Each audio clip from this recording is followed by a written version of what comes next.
Tithes and offerings are necessary to pay church bills and make ministry happen. But there's another kind of donation that your people can give to your organization. I see what you did there. So in this video, we're covering the ins and outs of in-kind donations, including the benefits, the problems, and how to handle these things.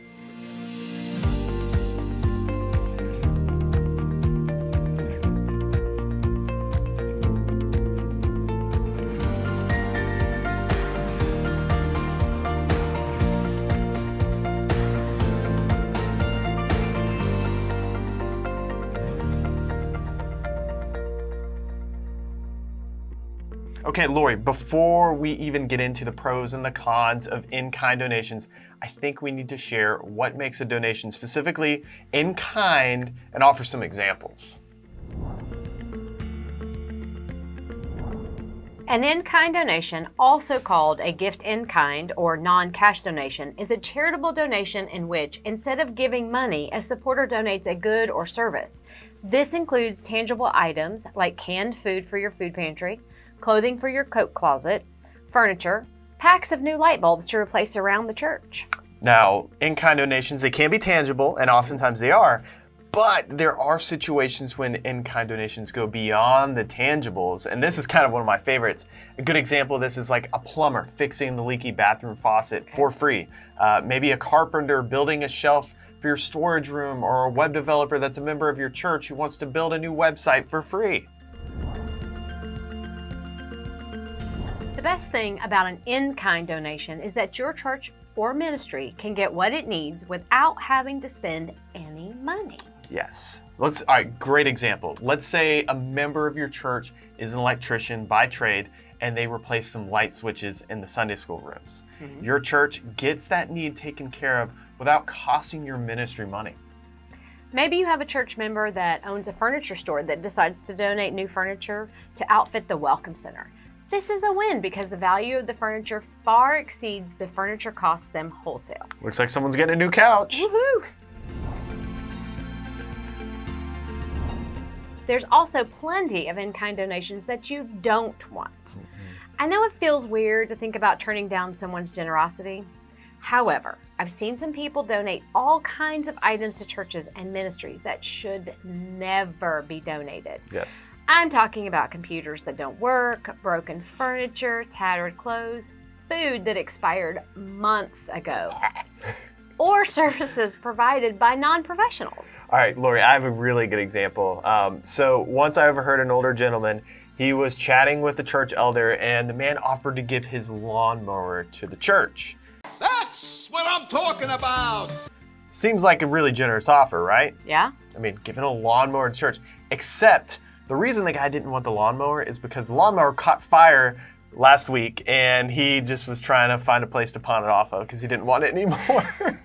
Yelp. On second thought. Yeah! To learn more about in-kind donations that your church doesn't want, we've linked to this really great article. I'll show you. The first one, donations that are worn out. There's that old lawnmower. Donations that are outdated, having all these old TVs and things. Services performed by unqualified individuals. Yeah, that's a whole nother topic for another day. But having someone perform services at your church that really doesn't have any business doing them, like someone that thinks they're an electrician but they're not, and then they're hurting themselves. Ooh. Liability. Yes, that'd be real bad. So go ahead, check out that article. It's a great read. So Lori, every church or ministry, they should document all their in-kind donations. They should. And here are 2 reasons why it's important. What's the first one?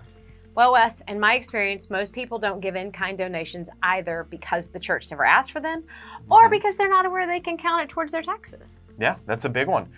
So giving your members the chance to write off these donations could motivate them to give again in the future. And you want those in-kind donations because they're awesome. Yeah. The other one is churches never want our supporters to think that we take their generosity for granted. True. I know this kind of seems silly, but we want to keep records in their donations, not only to acknowledge their gifts, but the contribution statement will give you the opportunity to add a message of gratitude. There you go. And that's why we make it possible to customize your contribution statements in ChurchTrac for that reason. Yes, we do.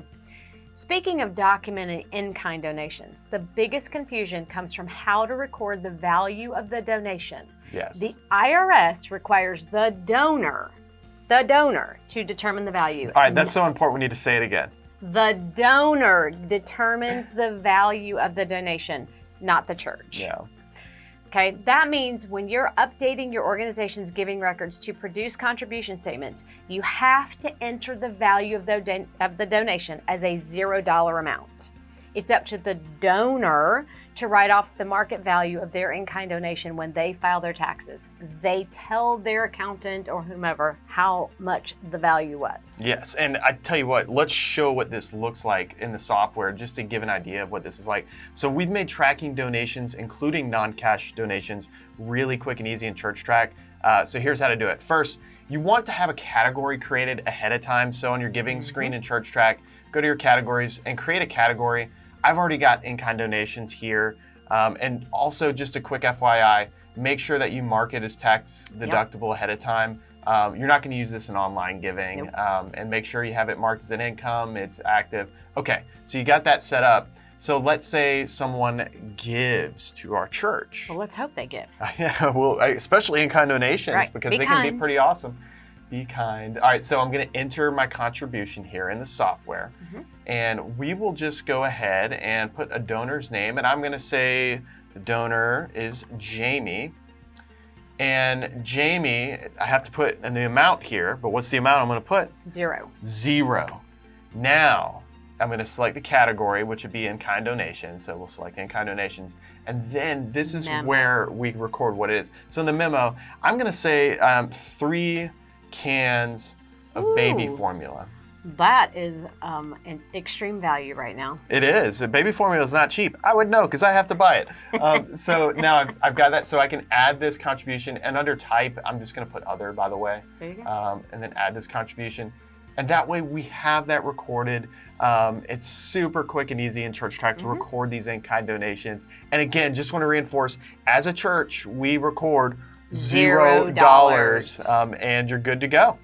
If you're not already using ChurchTrac to track your donations, start your free trial with ChurchTrac today to enjoy the donation management software built with your ministry in mind. See ya.